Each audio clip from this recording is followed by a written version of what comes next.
Good morning students. कल हमने आपका चैप्टर स्टार्ट किया था स्ट्रक्चर ऑर्गेनाइजेशन। आज हम उससे आगे बढ़ेंगे। कल हमने प्लांट टिश्यू के बारे में पढ़ा था, मेरिस्टेमेटिक टिश्यू कौन सा होता है, और दो टिश्यू रह गए आपके पास। दो तो क्या, एक ही रह गया जिसे हम क्या कहते हैं, परमानेंट टिश्यू। क्या कहेंगे बेटा, परमानेंट टिश्यू। ठीक है, ये परमानेंट टिश्यू जो है इसका मतलब क्या होता है, when meristematic cells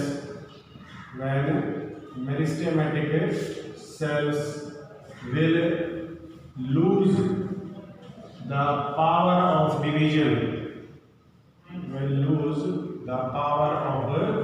division, will undergo specification or maturation.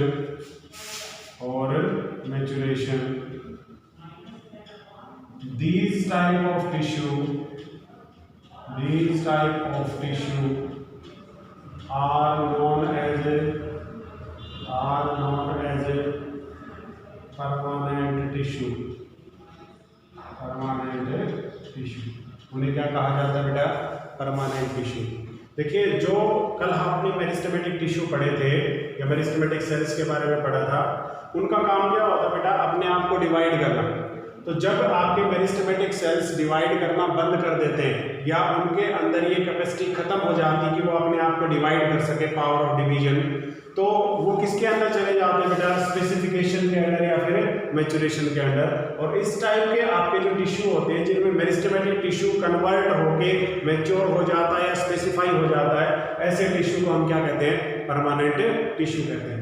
अब इस परमानेंट टिश्यू के अंदर आपके पास बेटा दो टाइप्स आए थे।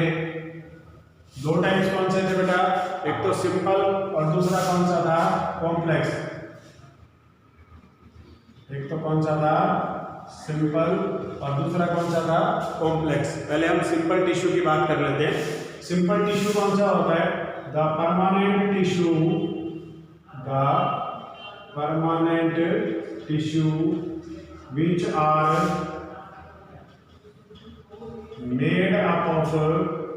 which are made up of only one type of या only one layer of cell is known as a simple tissue। क्या कहते हैं उसे, सिंपल टिश्यू कहते हैं। क्या कहेंगे उसे, सिंपल टिश्यू कहेंगे। जो परमानेंट टिश्यू सिर्फ एक ही टाइप की लेयर ऑफ सेल से मिलकर बना हो या फिर जिसके अंदर सिर्फ एक ही लेयर हो सेल्स की, उस लेयर ऑफ सेल्स को क्या कहा जाता है बेटा, सिंपल परमानेंट टिश्यू कहा जाता है। क्या कहेंगे उसे, सिंपल परमानेंट टिश्यू कहेंगे।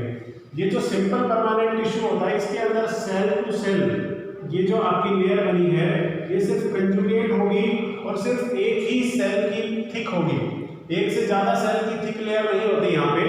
तो इस टाइप के जो सेल्स होते हैं वो क्या करते हैं, या तो मैकेनिकल सपोर्ट प्रोवाइड करते हैं या फिर वो सिंथेसिस और स्टोरेज का काम करते हैं। और अल्टीमेटली जब वो इन दोनों में से कोई फंक्शन परफॉर्म नहीं कर पाएगा, मैकेनिकल सपोर्ट भी नहीं दे पाएगा, आपका स्टोरेज का और सिंथेसिस का काम भी नहीं कर पाएगा, उस कंडीशन में वो क्या करेगा बेटा, प्रोटेक्शन का काम करना स्टार्ट कर देगा। तो मेनली हम ये कह सकते हैं कि इन टिश्यूज के तीन फंक्शन हो सकते हैं। पहला फंक्शन कौन सा होता है बेटा, मैकेनिकल सपोर्ट। कौन सा होता है, मैकेनिकल सपोर्ट। दूसरा फंक्शन कौन सा होता है बेटा आपका, स्टोरेज एंड सिंथेसिस। और तीसरा फंक्शन कौन सा होता है, तीसरा फंक्शन होता है बेटा प्रोटेक्शन का। कौन सा होगा तीसरा फंक्शन आपका, प्रोटेक्शन का। कौन सा होगा बेटा, प्रोटेक्शन का। ठीक है, तो ये तीन मेन फंक्शंस आपके परफॉर्म किए जाते हैं और इन फंक्शंस के बेस पे ही आपका जो सिंपल परमानेंट टिश्यू है उसको डिवाइड किया जाता है बेटा तीन पार्ट्स के अंदर। ठीक है, तो तीन पार्ट्स देखिए कौन कौन से होंगे सिंपल परमानेंट टिश्यू के। पहला होता है पैरेन्काइमा, दूसरा होता है कोलेनकाइमा और तीसरा होता है स्क्लेरेन्काइमा। तो हम तीनों को एक एक करके डिस्कस करेंगे कि पैरेन्काइमा क्या होता है, कोलेनकाइमा क्या होता है, 3 type of simple permanent tissue. कितने टाइप के हो गए बेटा? 3 टाइप के हो गए सिंपल परमानेंट टिश्यू।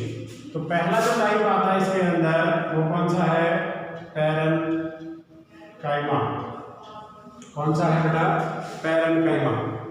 इसके जो सेल्स होते हैं, cells of parenchyma are rounded and form a continuous layer in territorial plant and causes some space between cell in aquatic plants, ठीक है। जो सेल है पैरेन्काइमा के वो कैसे होते हैं बेटा? राउंडेड का मतलब इस तरीके के, ठीक है, राउंडेड होते हैं, कंटिन्यूअस लेयर बनाते हैं। टेरिटोरियल जो प्लांट होते हैं, जो आपकी धरती के ऊपर जो प्लांट हैं, जैसे जितने भी प्लांट्स आपको आसपास दिखाई दे रहे हैं, उन सभी प्लांट के अंदर आपका पैरेन्काइमा के जो सेल्स हैं वो कैसे होते हैं बेटा? कंटिन्यूअस लेयर के अंदर मौजूद रहते हैं। लेकिन जो एक्वाटिक प्लांट है, जो पानी के अंदर जो पौधे हैं, उनके अंदर जो पैरेन्काइमा टिश्यू होता है वो आपका कैसा होता है? उसके सेल्स के बीच में बेटा स्पेस होता है। सेल्स के बीच में देखिए, इसके सेल्स के बीच में तो कोई स्पेस नहीं था, इस सेल्स के बीच में क्या है? स्पेस मौजूद है। इसका मतलब क्या है कि जब आपका स्पेस होगा तो उसके अंदर क्या फिलअप होगी बेटा? एयर। भाई ये कमरा खाली है, इसमें खिड़की दरवाजे हमने छोड़ रखे खुले, तो यहाँ पे क्या आ रही है? हवा आ रही है। और अगर मान लीजिए आप इसको बनाते वक्त खिड़की भी नहीं छोड़ते, दरवाजा भी नहीं छोड़ते, तो ना हवा आती ना बाहर जाती, ठीक है। तो वैसी कंडीशन यहाँ पे आ गई। यहाँ पे आपका क्योंकि स्पेस है तो एयर जाएगी और आएगी, तो एयर जाने और आने की वजह से क्या होता है? एक्वाटिक प्लांट पानी के ऊपर तैर पाते हैं।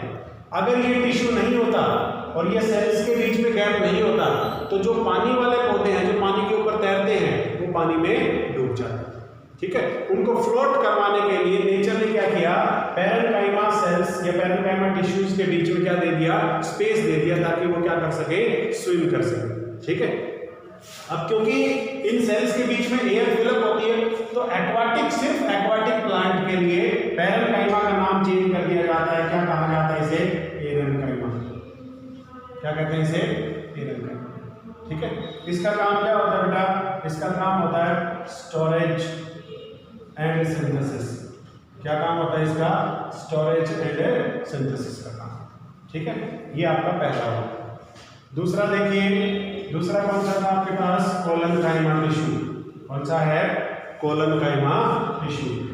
सेकंड हो गया कोलनकाइमा टिश्यू। कौन सा हो गया? Collenchyma tissue. अब ये जो कोलनकाइमा टिश्यू है, इसके अंदर देखिए, they have compact type of cell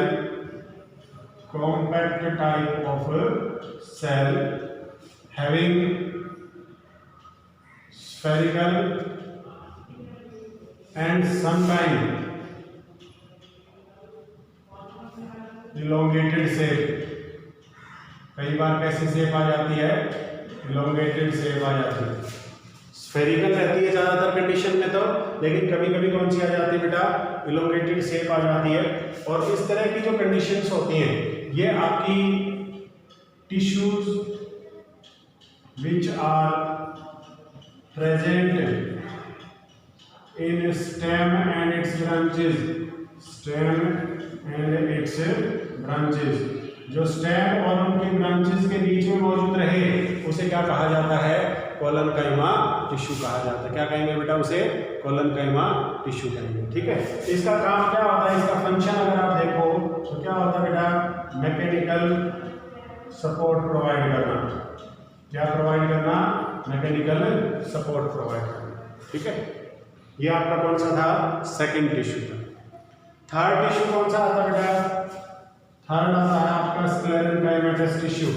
कौन सा आता है? Sclerenchyma tissue. स्क्लेरेनकाइमा टिश्यू ये कैसा होता है बेटा? Dead tissue. कौन सा होता है? Dead tissue. ठीक है, डेड टिश्यू को कहते हैं, जैसे आपने देखा कोकोनट का हस्क जो होता है, कोकोनट का हस्क, कोकोनट के बाहर की जो छाल होती है वो बिल्कुल कैसी होती है? डेड सेल्स की बनी होती है। ठीक है, वो आपका किससे बना हुआ है? स्क्लेरेनकाइमा से बना हुआ है। ठीक है, अब ये जो टिश्यूज होते हैं स्क्लेरेनकाइमा, ये सिर्फ हार्ड सब्सटेंस जो होता है प्लांट के अंदर, जैसे प्लांट के बार्क की बात करें, प्लांट का जो बार्क है वो कैसा है? हार्ड है। तो प्लांट के बार्क या फिर कोकोनट का हस्क आपका किससे बना हुआ होगा? स्क्लेरेनकाइमा टिश्यू से बना होगा। और ये जो आपका स्क्लेरेनकाइमा टिश्यू है, इसका काम क्या होता है बेटा? प्रोटेक्शन करना। क्या काम होता है इसका? प्रोटेक्शन। प्लांट की जो बार्क है बेटा, उसका काम भी क्या है? प्रोटेक्शन करने का है। और आपका जो कोकोनट की हस्क जो होती है, उसका काम भी क्या होता है? कोकोनट को प्रोटेक्ट करने का। तो इसका मतलब जो प्रोटेक्शन वाला काम है वो कौन करता है? Sclerenchyma tissue. और आप इसे लिख सकते हो, they are made up of dead tissues. किससे मिलके बनते हैं बेटा? ये डेड टिश्यू से मिलके बनते हैं। किससे मिलके बनते हैं? ये डेड टिश्यू से। ठीक है, ये आपका 3 हुए type of simple permanent tissue. उसके बाद नेक्स्ट आता है आपका कॉम्प्लेक्स परमानेंट टिश्यू। कौन सा आएगा? Complex permanent tissue. इसमें हमने 2 टाइप पढ़े थे। पहला कौन सा था? जाइलम। और दूसरा कौन सा था? फ्लोएम। ये फर्स्ट, ये सेकंड। ठीक है, ये जो टिश्यू है आपका, it is specified for transportation of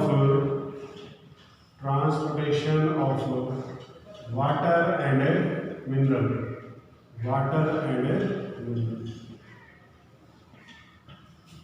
ये किस लिए स्पेसिफाई होता है बेटा? वाटर और मिनरल को ट्रांसपोर्ट करने का। ठीक है, ये स्पेसिफाई है। उससे अगला फ्लोएम जो है, ये आपका स्पेसिफाई होता है, it is specified for transportation of food. ये किसके लिए स्पेसिफाई होता है बेटा? Transportation of food. अब देखिए फूड कहाँ पे बनता है बेटा? लीव्स के अंदर। तो लीव्स से फूड जो है वो स्टेम, उसकी ब्रांचेज और रूट्स तक पहुंचाने का काम कौन करेगा? फ्लोएम। और वाटर मिनरल कहाँ मिलेगा प्लांट को? मिट्टी में, जमीन में। तो जमीन से वाटर और मिनरल को एब्जॉर्ब करके स्टेम, उसकी ब्रांचेज और लीव्स तक पहुंचाने का काम कौन करेगा? जाइलम करेगा। तो इसमें मदद कौन से करता है? इसके कल हमने 4 पार्ट पढ़े थे बेटा। पहला कौन सा था? Xylem vessel. और दूसरा कौन सा था? जाइलम ट्रैकेट। ठीक है, ये दोनों पार्ट क्या करते हैं? वाटर और मिनरल को एब्जॉर्ब करते हैं। जो रूट हेयर होती है ना, हमने जो पहली स्ट्रक्चर पढ़ी थी आपकी पहले वाले चैप्टर में, रूट की जो स्ट्रक्चर पढ़ी थी, उसमें हमने देखा था रूट हेयर्स होती हैं। और रूट हेयर क्या करती है? वाटर मिनरल को एब्जॉर्ब करती है सॉइल से, और किसको ट्रांसपोर्ट कर देती है बेटा? जाइलम को। जाइलम में ये जो 2 कंपोनेंट है, वेसल और ट्रैकेट, ये क्या करते हैं? उस वाटर मिनरल को अपने साथ अटैच करके और उसको ऊपर की तरफ अगेंस्ट द ग्रेविटी, देखिए ऊपर की तरफ जाना अगेंस्ट द ग्रेविटी बहुत ही एनर्जी कंज्यूमिंग प्रोसेस है। आप भी अगर मान लीजिए ऊपर उड़ने की कोशिश कर रहे हो, या हम हवाई जहाज उड़ाते हैं या रॉकेट उड़ाते हैं, तो उसमें फ्यूल जलता है ना। आप ऊपर से नीचे आओगे तो आपका ना फ्यूल जलेगा ना कोई एनर्जी कंज्यूम होगी। लेकिन जब आप नीचे से ऊपर जाते हैं तो एनर्जी कंज्यूम होती है। तो ये जो प्रोसेस होता है जाइलम वाला, ये कौन सा होता है? एनर्जी कंज्यूमिंग प्रोसेस होता है। कौन सा होता है? एनर्जी कंज्यूमिंग प्रोसेस होता है। ठीक है, जो बाकी 2 पार्ट्स बच गए, कौन सा बेटा? एक तो बच गया पैरेन्काइमा का और एक बच गया इसमें फाइबर का। इन दोनों का ये काम क्या होता है? मैकेनिकल सपोर्ट प्रोवाइड करना। ये मतलब ट्रांसपोर्टेशन में मदद नहीं करते, ये सिर्फ सहायता करते हैं जाइलम वेसल की और ट्रैकेट की कि वो ऊपर तक आपका वाटर और मिनरल को ट्रांसपोर्ट कर पाए। इसमें से आपका जो ट्रैकेट होता है बेटा, ये डेड टाइप सेल्स होते हैं।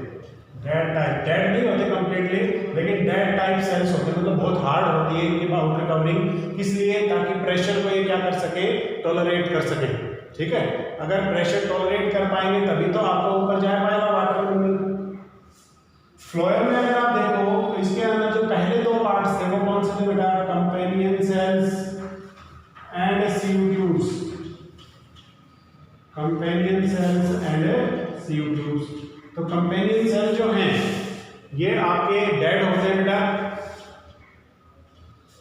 जबकि सीयू ट्यूब्स आपकी कैसी होती हैं, लिविंग। ये दोनों क्या करती हैं, लीव्स के द्वारा बनाया गया जो भोजन है वो बेटा लीव्स बनाती है भोजन किसमें, ग्लूकोज में। किसमें बनाती है, ग्लूकोज में। ग्लूकोज को कन्वर्ट किया जाता है स्टार्च में, और स्टार्च जो है कंपेनियन और सीयू ट्यूब्स के द्वारा आपका फिर ट्रांसपोर्ट किया जाता है स्टेम, उसके ब्रांचेस और रूट्स के अंदर। इसके अंदर भी जो दो बाकी पार्ट बच गए, कौन कौन से, पैरेन्काइमा वाला बच गया और फाइबर वाला बच गया, ये आपके क्या करते हैं, मैकेनिकल सपोर्ट प्रोवाइड करते हैं। क्या करेंगे, ये मैकेनिकल सपोर्ट प्रोवाइड करेंगे। ठीक है, यहाँ पे आके आपका प्लांट टिश्यू कंप्लीट होता है। कल हम एनिमल टिश्यू को डिस्कस करना स्टार्ट करते हैं। ठीक है।